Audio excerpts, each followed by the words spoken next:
안녕하세요, 진격의 아재입니다.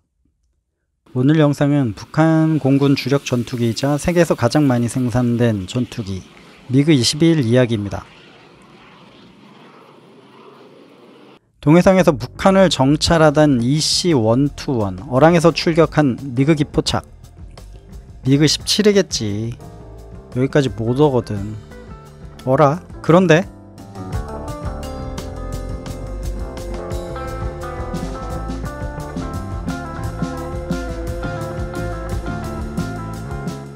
EC-121 워닝스타, 네발의 프롭엔진을 장착한 록히드가 제작한 미국의 조기 경보기. 1969년 4월 미해군 소속 EC-121 콜사인 딥C-129나 부여받은 임무는 구소련과 북한 지역의 통신 수집 및 감청, 첩보 수집 임무를 수행합니다.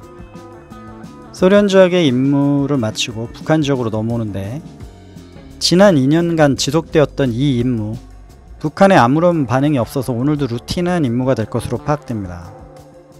이때 북한에서 미그 17기가 이륙한 것이 파악됩니다. 어랑기지에 주둔한 미그 17기.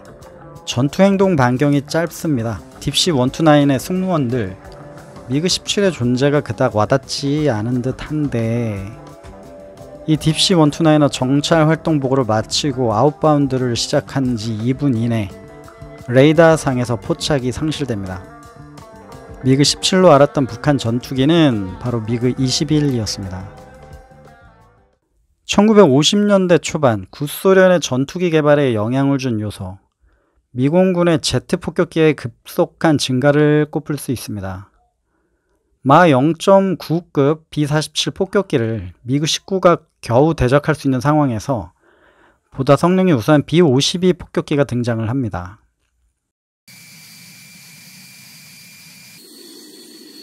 1953년 B-52 폭격기 대응을 위해 새로운 전투기에 대한 요구 조건이 시달됩니다. 속도 마 2, 최대 상승 한도 66,000피트, 거리 측정이 가능한 레이더, 공대공 유도탄과 기총, 그리고 우수한 기동성. 이 조건을 충족시키기 위해 미그 설계국은 1954년 델타윙과 후테익 두 가지 제작하기 시작해서 후테익인 YE2알파, 델타익인 YE5가 생산됩니다. 시험비행 결과 델타윙인 YE5가 내부 연료 탑재량이 더 많아서 양산의 기본형으로 선택되어 1958년부터 생산이 됩니다. 1959년에는 초기에 미그 21을 개량한 미그 21 팍스트롯, 이것이 생산돼서 세계에서 가장 많이 생산된 초음속 전투기라는 기록을 세우기 시작합니다.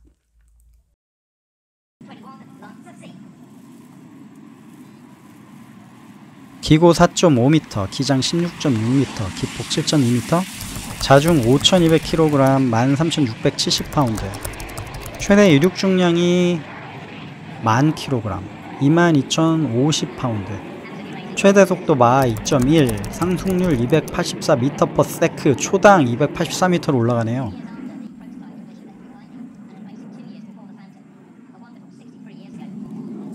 델타윙의 미그 21, 저속 성능이 뛰어나고 짧은 활주로에서도 운용이 가능하다는 장점을 가졌는데, 급기동 시 양력보다 항력이 먼저 발생해서 고도와 속도의 손실을 초래하는 약점이 있습니다.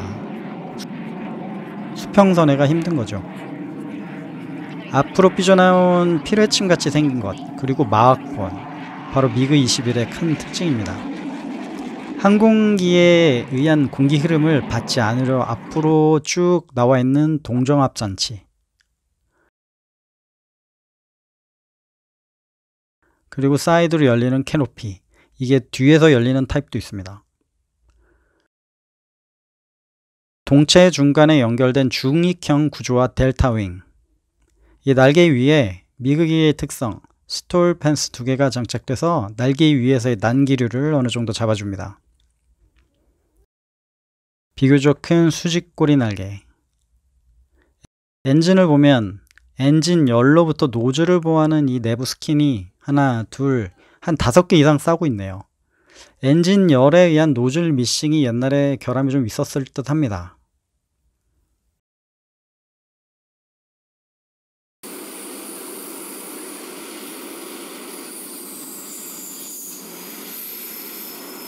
이륙을 위해 플랩을 내리고 지상할 줄 아는 미그-21. 여타 다른 세대의 항공기과는 비슷하죠. 그런데 이 어스펙트 레이쇼, 날개의 양항비, 넓이가 짧아서 가속은 빠를 것 같은데 활공비가 좋지 못해서 연료 소모율이 높을 것 같아요.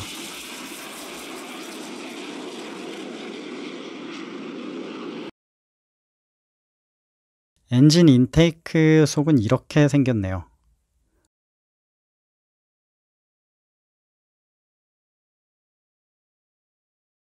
앞쪽에 마하콘을 기준으로 두 갈래로 나뉘는 인테이크.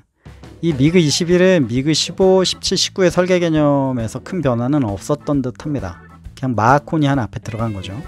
내부가 미그-15에서 19까지 내부가 비슷해요. 이 마하콘이 왜 마하콘이냐 하면 속도에 따라 마하콘이 전후 3단계로 자동으로 이동해서 엔진에 부합되는 공기 유량을 확보시켜 줍니다. 엔진 인테이크로 들어가는 공기의 속도를 마하 1로 맞춰주는 것으로 알고 있습니다. 이전 세대의 미그와 다른 점이죠. 미그-21의 엔진이 터보제트죠.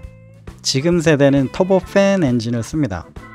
이 터보팬 엔진은 인테이크로 공기가 들어가면서 팬이 공기를 압축시켜서 엔진으로 압축된 공기를 보내 연료와 함께 고출력을 낼 수 있도록 하는 엔진입니다. 그런데 이제 터보제트의 엔진에는 압축 기능이 약해요. 그러면 공기 흐름이 적은 영역에서 엔진 점화가 불완전할 수도 있습니다. 공기 속도가 마하 1이 되는 순간 이 공기가 엄청나게 압축이 되거든요. 이 마하콘은 항공역학적으로 인테이크로 들어가는 속도를 마하콘으로 조정을 해서 마하 1을 만듭니다. 그래서 공기를 압축해서 엔진으로 들여보냅니다.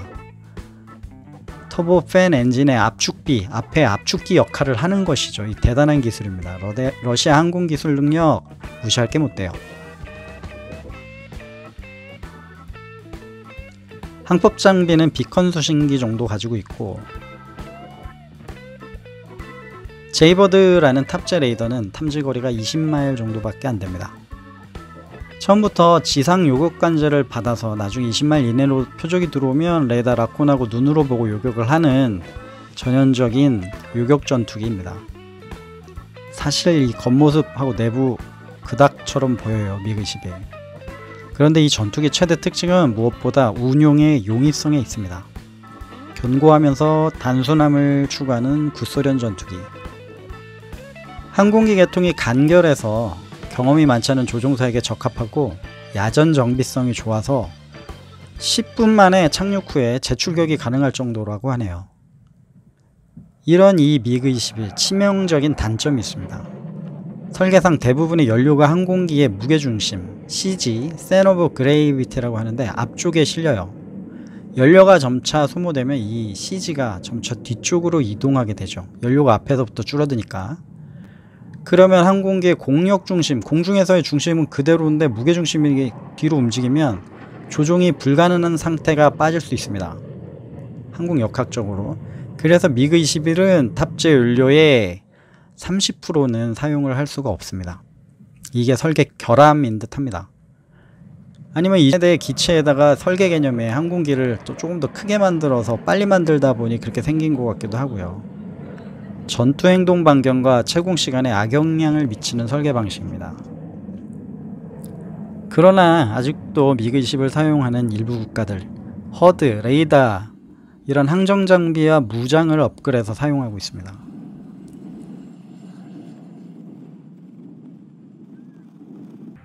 최대 생산 대수를 기록한 미그-21. 그런데 가장 많은 나라에서도 사용됐습니다. 그리고 세계 모든 분쟁에 거의 참가한 전투기라고도 합니다. 그도 그럴 것이 서방 세계는 F5 동맹국을 위해 만들었죠. 이 소련은 구소련의 이른바 미그 외교, 소련이 동서의 맹방이나 신생국 등의 유리한 조건으로 광범위하게 제공해서 1985년까지 구소련 맹방의 표준 전투기로 자리매김합니다. 소련이 약 7천여 대, 인도가 약 400여 대, 중국 400여 대, 체코 200여 대, 크로아티아 등 기타 등등 그 생산 대수도 8천여 대 이상 기록하다 포기한 듯 합니다. 이 미그-21이 월남전에서 F4를 상대했고 중동전에서도 이스라엘의 미라지 전투기에 고전을 했는데 1973년 중동전에서 이집트 공군이 지상군에 대한 근접 지원 용도로 사용하면서 적어도 저속의 상태에서 활약하도록 유도해서 군사작전의 목적을 달성한 것으로 평가됩니다. 에너지 기동 개념으로 봤을 때 미그 21은 적어도 저속에서 유리한 영역을 가지고 있나 봅니다. 동해상에서 격추된 EC-121. 북한의 주력기 역시 미그 21입니다. 미그 15는 거의 훈련용, 미그 17과 19는 거의 대지공격 또는 요격 임무 정도. 윗동네에서는 미그 21이 F5 전투기를 우습게 제칠 수 있다고 생각하는 듯 해요. 동해상의 EC-121, 딥시-129가 포착한 항적, 어랑에서 주둔하고 있는 미그 17로 알고 느슨하게 대응했다가 당한 것 같아요. 근데 이 전투기는 미그 21이었습니다. 적의 기종을 식별하는 방법은 여러 가지가 있는데 그 중에 하나, 적의 비행장에 주둔한 전투기로 그 기종을 예측을 할 수가 있죠.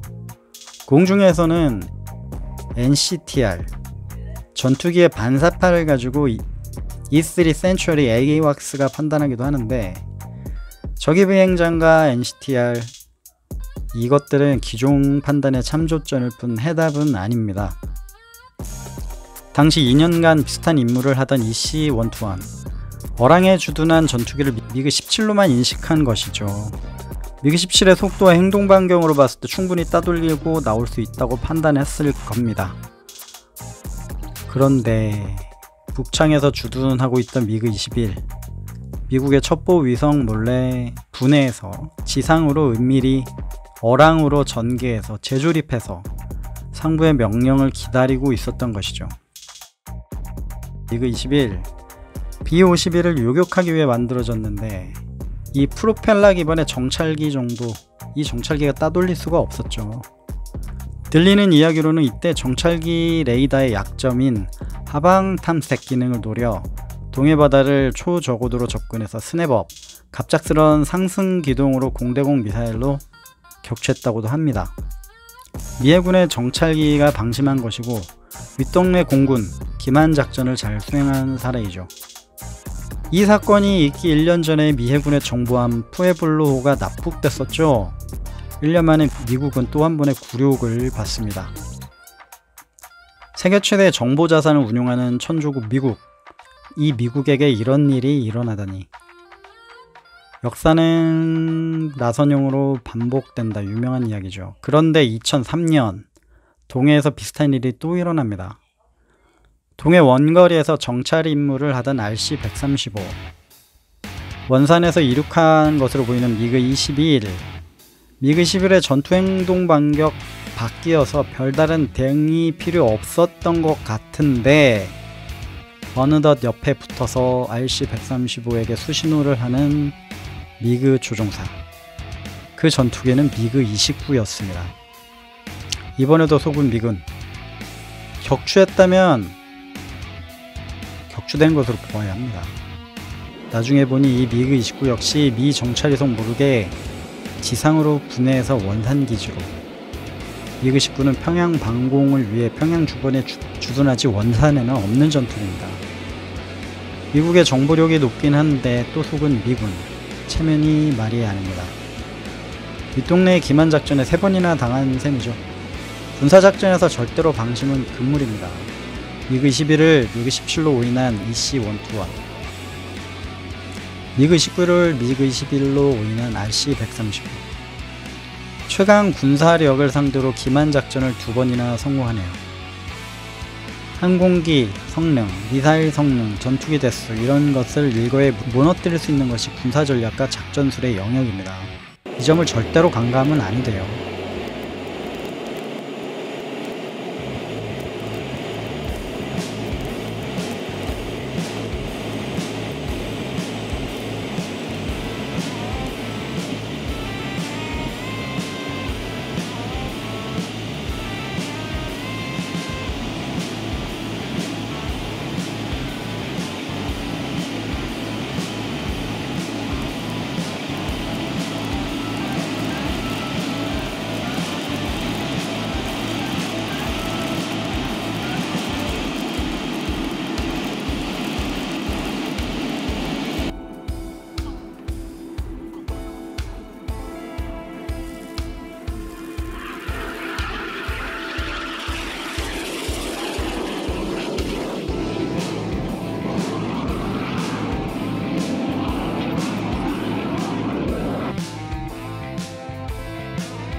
제가 커뮤니티에 올린 내용이 있습니다. 구독님들 한번 읽어보시고요. 의견 주시면 내용을 취합해서 진행하려고 합니다. 많은 의견 개진 부탁드립니다.